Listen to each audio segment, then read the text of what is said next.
Sige, Brother Edwell, next question.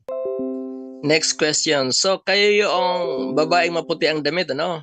Yung nasa Revelations 19. 12, 12 bro, 12.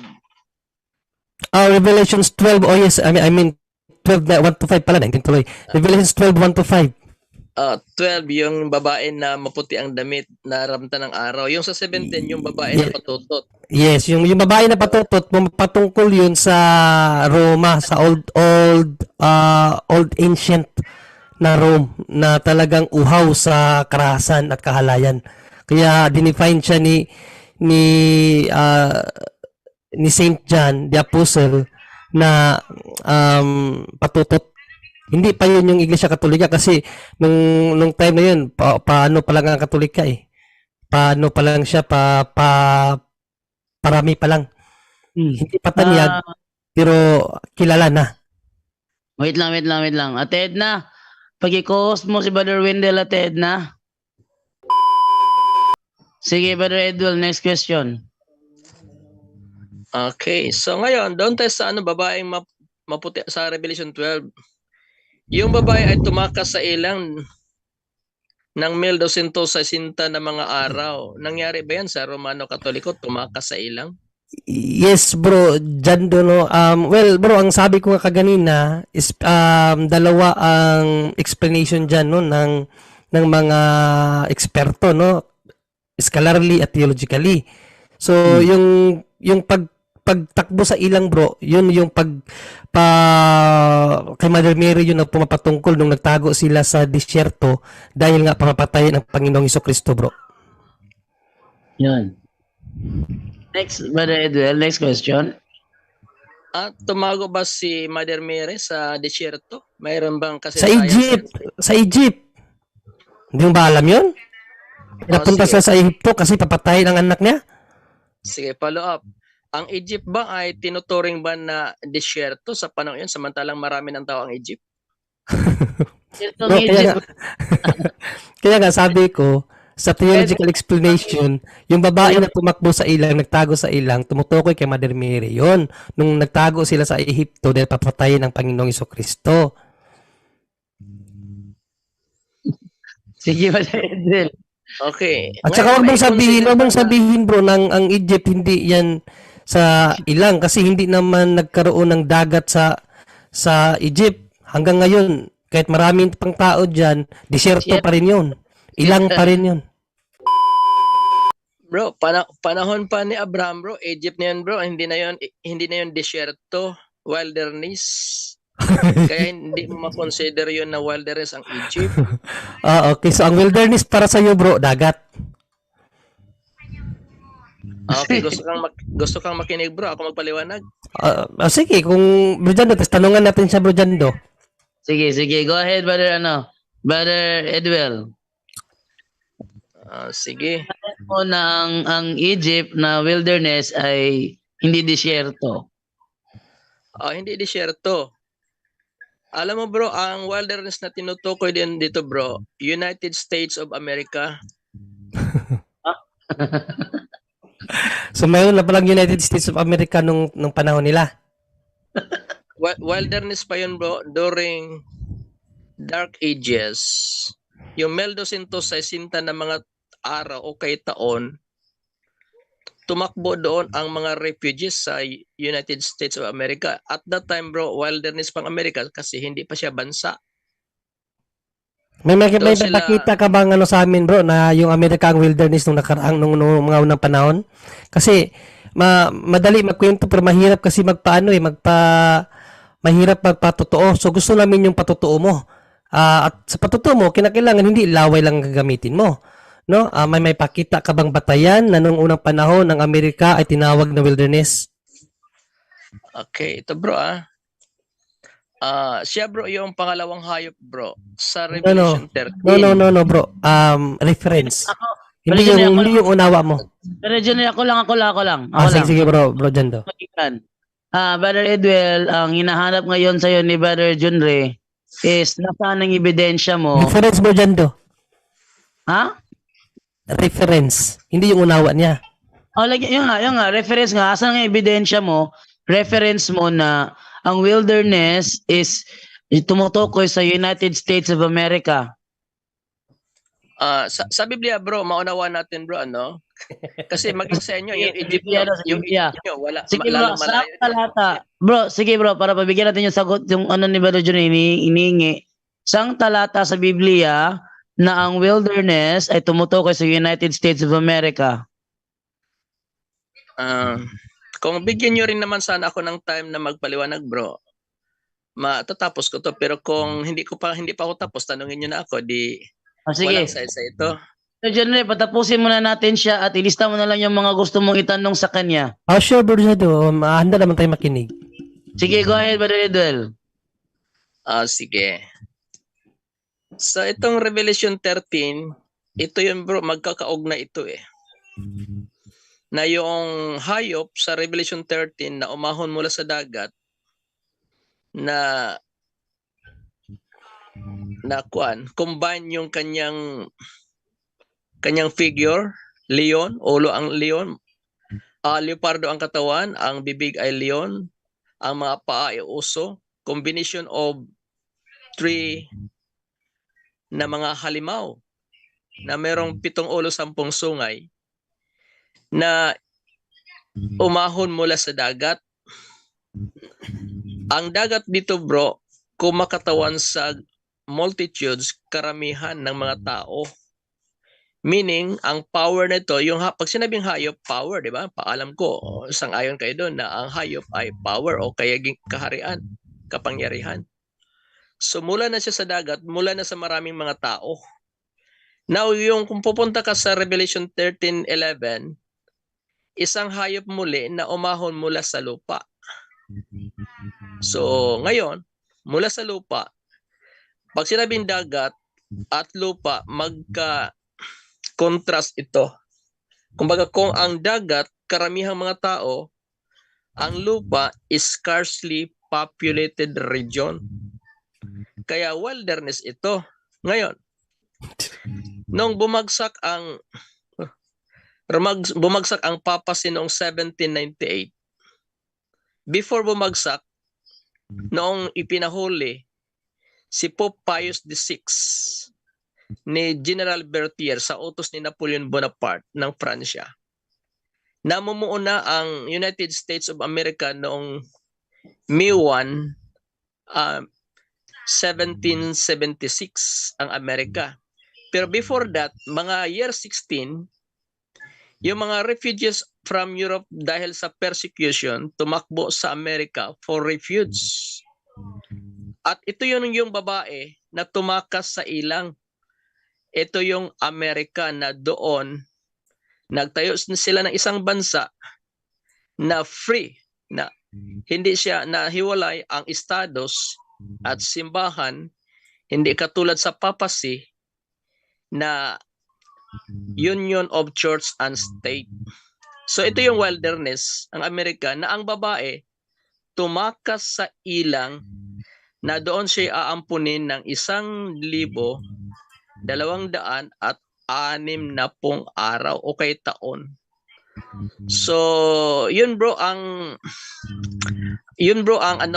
likas o kaya identification sa babae sa Revelation 12 na tumakas sa ilang. Samantalang ang Roman Catholic Church, hindi yan tumakas bro, steady sa isang lugar. O hanggang dyan lang muna ako. Okay, magtanong ako. Oo. Sabi dito bro, no, binuksan ko sa Google ko, tinignan ko sa dictionary, wilderness. Tapos may translation sa Tagalog. Ang sabi dito bro, disyerto, hindi man lagi USA bro. Alin na, sino ang tama bro? Ikaw o si Google? Okay, hindi man nag-aral ng prophecy yan si Google bro. Okay. Wait lang. Hindi ba nag-aral ng prophecy yan? Wait lang, Brother John Ray, ah. Ang sabi kasi ni John Ray sa kanyang research, ang wilderness is disyerto. Sabi mo ang wilderness is USA. Alin ang dapat paniwalaan ng mga nanonood ngayon? Yung binasa ba ni John Ray na ang wilderness ay disyerto o yung sinabi mo ng wilderness ay USA?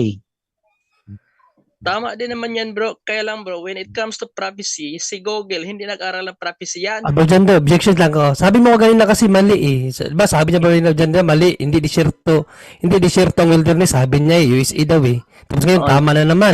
Alin ba talaga bro? Tama, mali. Bro, wala akong sinabing mali ang disyerto, bro. Tama din yan, bro. Pero when it comes to prophecy, bro, si Google, hindi nag-aral ng prophecy. Okay, Okay. sige. Oo, Sige, hindi nag-aral. Bro Jando, Yes, Brother Wendell. pwede mabuksan ang kaniyang video? Pwede mo daw magbukas ng mukha, Brother Edwell? Pakita mo. Hindi, bro, kasi hindi ako nakasuklay. Hindi, request, bro, di ba? Yun ang rolling natin. Yes. Rolling yan sa punto por punto kasi Brother Edwell eh, na panigipagtalakayan dapat labas mukha. Labas. Yes. Okay lang yan bro. Ako nga, wala nga akong suklayo eh. Kita naman wala akong suklayo. Sige na bro. Sandali kay magtuksido sa ako. Pogi naman yan si Bro Edwin. Nakikita ko yan palagi sa ano eh, Dibcon. Para yung si Rolly Fernandez. Oo. So, yun ang mamaya ka pa magtatanong Brother Wendell? Mamaya pa? Mamaya pagkatapos Magtanong muna nila. ka ba dyan about dun sa dami ng tao, yung multitude? Sige, go ahead.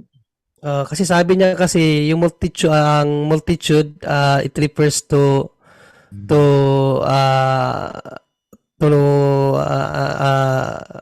dami ng tao, no? So naniniwala ka bro na yun ay Amerika? Bro, mali. Ang disyerto, bro, hindi pa yan maraming multitude. No. I mean, ang sabi mo kasi kanina, in-explain mo na naniniwala ka na ang wilderness ay ang Amerika dahil ikininik mo siya doon sa beast na lumitaw sa dagat. At sabi mo, yung dagat na yun ay makatawan sa dami ng mga tao. Kaya ikininik mo siya sa Amerika dahil ang Amerika hindi lang maraming tao, marami pa siyang estado. 'Di ba? Sabi mo ganyan dahil marami ang tao. Yan ang sabi mo eh. Hindi, bro. Ito, paliwanag ulitin ko, hindi mo na pick up, bro. Ang unang hayop, bro, Lista ko. Revelation 13, 1 up to 5, yun yung sa marami ng tao agad, yun ang papasi. Okay. Ngayon, kasi Tumabot sumibo sa ng papasi. papasi, bro, marami ng tao sa Europe, sa Roman Empire, di ba? Wait lang. Ano ba talaga? United States of America o Europe? Wait lang muna ha. Brother Edwell, nilista ko kasi sinabi mo kanina. Sabi mo kanina, Revelation 13, hayop umahon sa dagat. Dagat means multitude of people. Revelation 13:11, hayop lumabas sa lupa. Ang lupa, wilderness ito, sabi mo.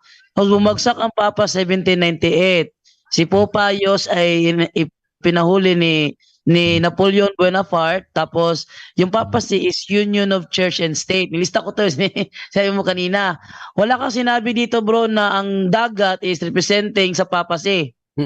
Sabi niya multitude of tao. Wala kang Kaya sinabi. naniniwala siya na Amerika yun.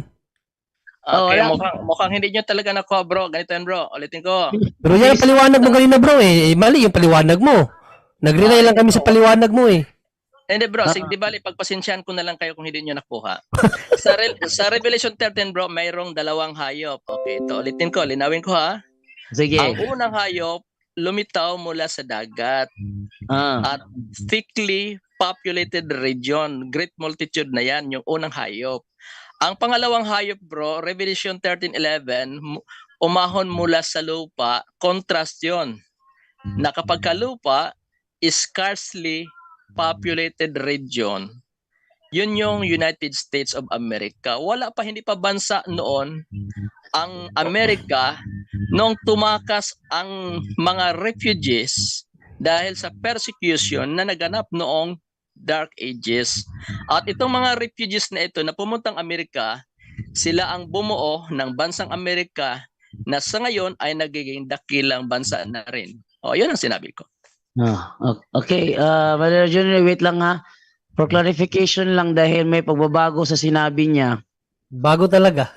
Sabi niya kasi dito kanina, Revelation 13:11, hayop lumabas sa lupa, wilderness ito. Sabi niya, wilderness ito. Ngayon, binago naman niya na ito ay United States of America. For clarification na lang bro, na tayo hindi gumagawa ng kwento kasi ang punto por punto, isang religious program na talagang labasan ng katotohanan. Para malaman natin na ito hindi gawa-gawang kwento mo lang, meron ka bang mapakita sa amin ngayon bro na Bible scholar na sumusuporta na ang hayop na lumabas sa lupa ay referring sa United States of America? Okay. Ang reference niya bro, sa aklat namin sa Uriah Smith bro. Aklat namin. Self-serving. Sa aklat namin bro, of which very makatotohanan naman sapagkat yung dalawang hayop, ulitin ko lang kasi Bro, kung ganun Hindi bro, niya na- bakit ang tindig ni Bresi Balansag doon sa debate namin, wala naman siyang sinabi na ang hayop na lumabas sa lupa ay representing sa United States of America? Ba't hindi ginamit yan ni Bresi Balansag at ibang nation ang kanyang tinukoy, hindi naman United States of America? i-follow up mo lang siya bro, yun din ang technique niya kasi aral namin yan na yung hayop na umahon mo sa lupa, yun talagang United States of America. I-follow up mo lang siya. So magkaiba kayo ng turo ni Bresi Balansag. Sa kanya kasi, ibang nation yun. Tapos sa naman, ibang nation din. So magkaiba kayo sa iisang turo. Ganon. Hindi bro, nasa namin yan, nasa great controversy namin yan. Iisang turo kami bro na yung hayop na umahon mula sa lupa, yun ang United States of America. At Okay. yung Ngayon, hayop na umahon mula sa tubig, yun yung papal power. Okay, to follow up, para backupan yung yung tindig ninyo ng Seventh-day Adventist ay tama nga at hindi gawa-gawa lamang ng Seventh-day Adventist. Pagpalagay na natin na yun ang inyong official na turo.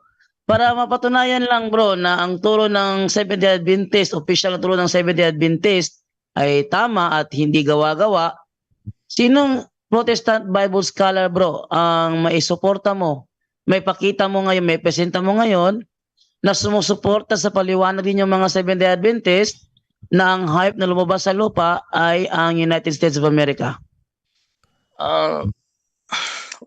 Sa ngayon bro ay hindi ko maipakita sa iyo, pero yung aklat namin bro, yung aming mga pagpapaliwanag, kahit anumang aklat namin, aming mga lesson study, quarterly, at saka yung kay Uriah Smith, yun po talaga bro, na ang hayop na umahon mula sa lupa, that's United States of America, sapagkat ang hayop na ito ay mayroong dalawang sungay, lamb-like horn, na kumakatawan sa separation of church and state. Bro Jando, Yes. kasi yun ang paniniwala niya bro Jando. Bro, may sa Biblia bro, may mababasa ka ba bro na yung wilderness ay Amerika or wala? Wala kasi prophecy nga, di ba? You need Okay. to understand ito. How about bro, sa Biblia bro, may mababasa ba na yung wilderness na pinuntahan ng Panginoong Jesucristo ayon sa hula? Kasi sabi mo hula ay ang Ehipto? Meron o wala? Hindi ko sinabi yan. Kayo yung may sabi na sa Ehipto siya tumakbo. Kung mabasa natin bro, Biblia mismo bro, aaminin mo na mali ka. Ay bro, yung pagtakbo ni Jesus doon at Hindi yan yung tanong. Ang tanong ko, 'di ba, sabi mo kasi wala sa Biblia yung sinasabi mo. So parang inano mo lang, parang kinumpute mo lang na 1 + 1 ang lumabas to. Kasi wala sa Bible. Ngayon, sabi ko, what if kung may mabasa tayo na yung wilderness na yan na tinaguan o pinuntahan natin Panginoong Jesucristo ay ang Ehipto mismo, aaminin mo ba na mali ka? Yun lang naman, aaminin mo ba na mali ka o hindi?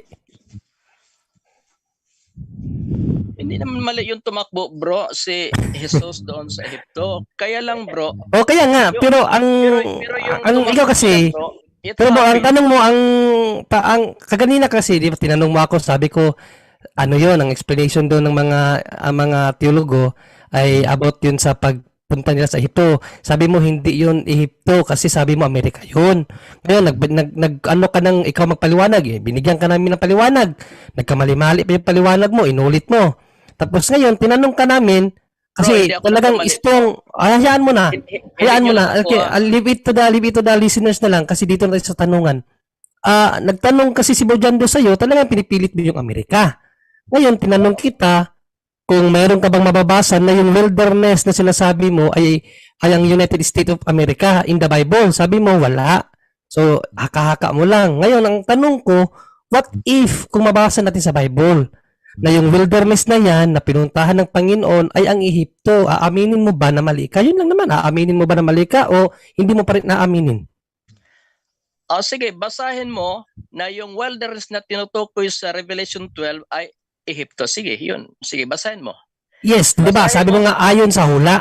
So babasahin Yun na nga, natin. yun na Pero nga. Sige, sige, sige. sagutin mo muna. Sagutin mo muna na aamin ka na mali ka. Na hindi pala yun Amerika. Yun ay Egypt pala. Sandali bro, para magkalinawan tayo. Ang wait lang. pinag-aralan natin, yung Revelation 12:6 na tumakas ang babae sa ilang. O sige, basahin mo na Wait lang ang ilang na tinakasan ng babae sa Revelation 6 ay Egypt. O sige, basahin mo. Brother John Ray, basahin mo muna yung ebidensya mo bro dahil umiling siya. Kaya pakibasa mo na lang yung ebidensya mo bro. Sige, basahin mo sa English bro. Dyan ang Jeremiah 2:6. English. Anong version So, kasi bro? wilderness eh. Sige, anong version bro ng English? O na, ay tingnan mo sa KJV or sa NIV. Okay, King James version. Anong talata? Jeremiah 2:6. Okay, Jeremiah chapter 2 verse 6. Ito naman sinasabi sa 2:6 ng Jeremiah. Neither said they, where is the Lord that brought us up out of the land of Egypt, that led us through the wilderness, through a land of deserts, and of pits, through a Kompleto land. yan. Ayun, no, talaga. Kompleto yan mo dyan do. Andyan yung desert, andyan yung wilderness, andyan yung Egypt. Wala dyan ang Amerika. Ito yung yung prophecy, no? Where is the Lord that brought us up out of the land of Egypt, that led us through the wilderness? Ano yung wilderness? Through a land of deserts and of pits, through a land of drought and of the shadow of death, through a land that no man passed through and where no man dwelt. Yan. So, ang wilderness pala is Egypt based sa talatang ito, Brother Edwell. So, ikaw naman, Brother Edwell, ikaw naman mabigay ng talata na Nasaan na yung ano ba dyan do? Yung aminin yung Malaysia. So mali ka na. Na wala palang Amerikang wala desierto. wala siya sinabi na aminin niyang mali siya. Wala ba? Sige, Sabi sige. niya, basahin mo ebidensya mo. Ngayon, pagkumparahin natin sa ang Brother Edwell, si John Ray may nabasa na ang wilderness is the land of Egypt, the land of deserts and of pits, or the land of drought, the shadow of death, the land that no man passed through, where no man dwelt. Ikaw naman ngayon ang maglabas mo para pang showdown sa talatang ito, pang tapat na ang wilderness is the United States of America. Okay bro, ito bro ang context niyan bro, yun yung mga Israelites bro na mula sa Egypt lumabas papunta sa ilang. Wait lang. Pinabasa to ni Brother John Ray to prove na ang wilderness is the land of Egypt. Ito yung kanya pinabasa to prove na ang wilderness is the land of Egypt. Then ikaw naman ngayon, tapatan mo ito bilang showdown na ang wilderness is the United States of America. Bro, ganito mo na bro. Ang context yan bro, yun yung mga Israelita na lumabas Hindi yan mula sa context sa nga. Hindi Bro. yan yung Revelation 12:6 bro. Yung mga Israelites yan na lumabas mula sa Ehipto patungo sa wilderness. Sige. Hindi yan Ito sinasabi na ang Egypt ang wilderness. Hindi yan. Basahin mo ulit. Ano lang bro, ito na lang. Bilang clarification na lang din Si Brother John Ray may nabasa ng wilderness is Egypt. Ikaw sabi mo yung sa Revelation is ang wilderness. Ang klaro mo dyan do, ang Egypt na part siya ng wilderness. Kasi pag sinabi mong wilderness, malawak yan na disyerto bro. Hindi yan malawak na United States of America. Ngayon, wait lang Ngayon, sabi niya kasi ipinipilit niya ang wilderness is United States of America. For clarification na rin sa iyo, Brother Edwell, saan natin mababasa na once upon a time ang Amerika ay wilderness? Okay. Historically bro, pagtakbo doon ng mga refugees sa Amerika, Hindi tanong bro. hindi pa nga Amerika ang tawag niyan eh. Hindi yan ang tanong bro kung anong tawag dyan. Ang tanong ko sa iyo is for clarification lang naman. Saan natin mababasa na once upon a time, once upon a time, minsan, ang United States of America ay isang wilderness. Saan natin nababasa yan bro na ebidensya sa kahit saang referensya? Eto bro, Mm. pag sinabing wilderness, wala pang tao. Pag scarcely populated region pa siya. May tao mga Indian nung araw pero hindi pa siya bansa. Ganun lang naman yun, di ba? Kasi Hindi ang bro, comparison hindi dito, yan, bro, bro, ang hindi yan ang- comparison dito yung unang hayop at pangalawang hayop. Di ba? Nakuha mo. Hindi bro. Ang unang hayop, Bro, umahon siya sa dagat. At bro, pangalawang wait hayop, lang. umahon mula sa lupa. Bro Jando, Yes. marami nag-comment dito na dapat idirekta ang sagot. Di naman yon ang tanong mo. No? So, dapat hindi batay sa kanyang opinion lang. Bro Jando. Yes, Brother Edwell, hindi ko naman tinatanong yung paano ka mag-calculate, ano.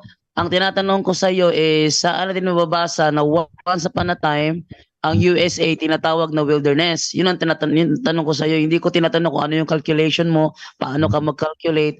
Saan natin mababasa ba na yung ebidensya ba talaga na saan mababasa na ang USA once upon a time ay tinatawag na wilderness?